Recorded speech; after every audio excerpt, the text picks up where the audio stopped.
it seems like time and distance have helped you heal from the hyperaggression and some of the signs of trauma, reacting to stressful situations like that.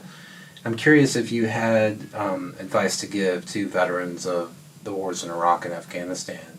What would that be, or have you actually been involved with younger generations of veterans? Yeah, sadly, I have not.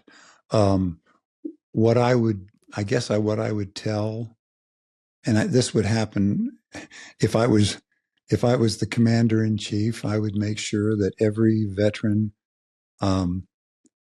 leaving the service, and I know they have these programs now where when you leave the service, you're debriefed and you're given the whole range of services that are available to you and all that.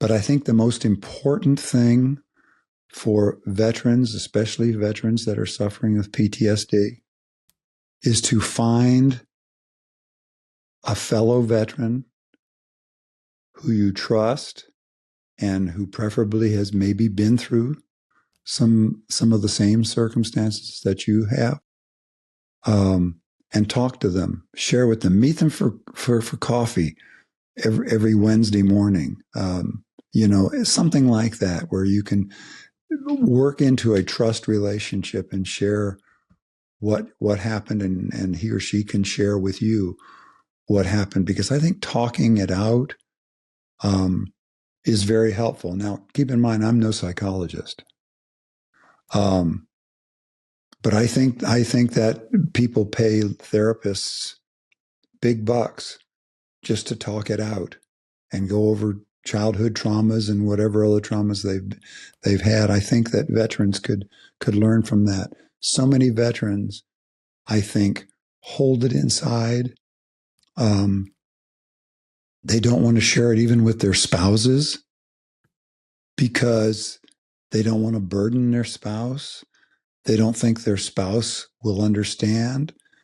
They may be worried that their spouse will think less of them if they were to share some of the more difficult things that they'd seen or had to do.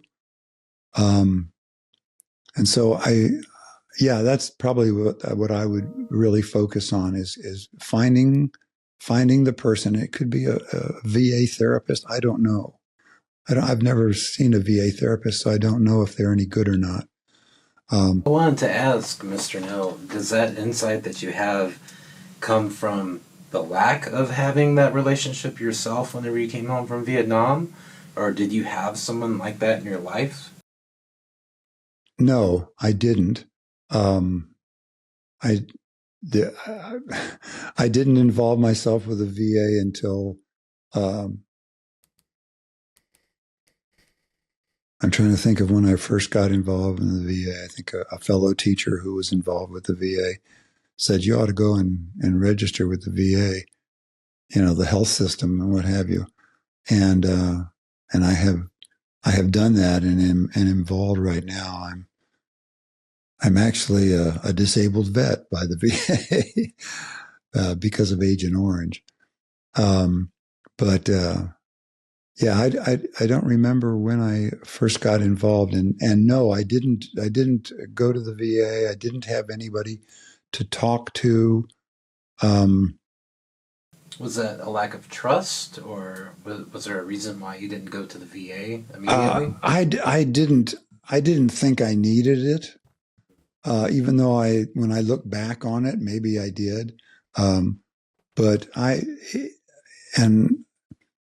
felt like I had a mild case of PTSD, but nothing compared to, again, some of my compatriots who came back and were kind of thrown to the wolves or thrown to their own devices, which is basically what we do. Or we were in Vietnam one day, and 12 hours later, we're back in the States. There's no time to decompress or anything, oh, here I am back in the world, and I think that was a hard transition to make, to go from a combat zone to the world, like we know it. So, yeah. what I would do now is I would really put a special emphasis on that, on the guys who are leaving the service, and making sure they had the services that they needed.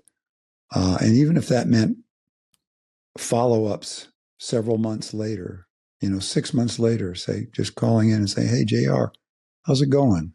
Are you adjusting, after getting out of the service? Have you got a job yet? Are you going to school? What's going on?